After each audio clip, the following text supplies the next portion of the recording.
প্রথমেই ডিমের রেসিপি করার জন্য পরিমাণ মতো জল ও ডিম আলু নিয়ে সেদ্ধ করে নিতে হবে। তারপর জল থেকে তুলে নিয়ে ডিম এবং আলুর চোকাগুলো ছাড়িয়ে নিতে হবে। তারপর ডিম এবং আলুর মধ্যে লবণ হলুদ মাখিয়ে নিতে হবে।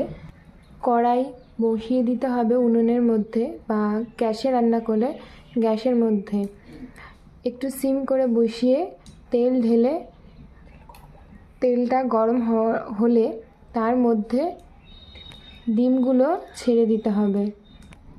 ডিমগুলো ভাজা হয়ে গেলে ডিমটাকে ভেজে থালাতে তোলার পর এখানে জিরা ফোড়ন দেওয়া হলো। জিরাটা ভালো করে লাল হয়ে গেলে তার মধ্যে পেঁয়াজ কুচি, এরপর রসুন কুচি ভালো করে লাল করে ভেজে নিতে হবে।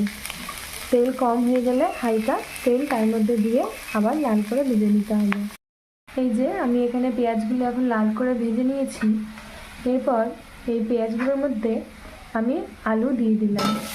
এবার পেঁয়াজগুলোর সাথে আলুটা একটু ভালো করে মিক্স করে নেওয়ার পর তার মধ্যে টমেটো কুচি, ক্যাপসিকাম কুচি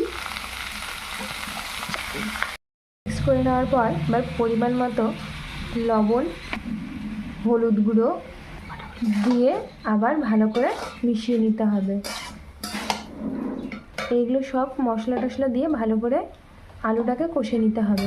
তারপর এবার দেখুন ভালো করে আলুটাকে কষানো হয়ে গেছে মশলা দিয়ে।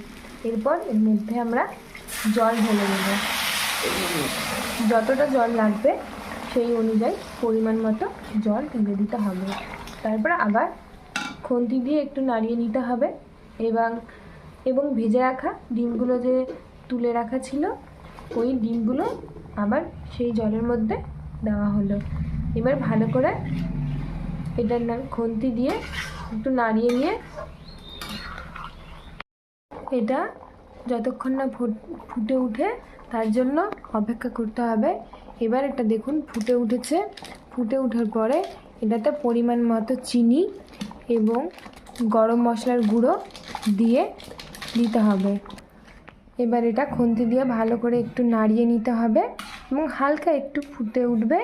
তারপর গ্যাস থাকলে গ্যাস বন্ধ করে নামিয়ে নেবেন এবং উনুন থাকলে এটা উনুন থেকে নামিয়ে নেবেন। তারপর এটি ঠান্ডা করে ভাতের সঙ্গে পরিবেশন করতে পারবেন। এটি খুব সুন্দর এবং সুস্বাদু রেসিপি। খেয়ে দেখবেন এবং কমেন্টে জানাবেন যে এটি খেতে কেমন লেগেছে আপনাদের। নমস্কার।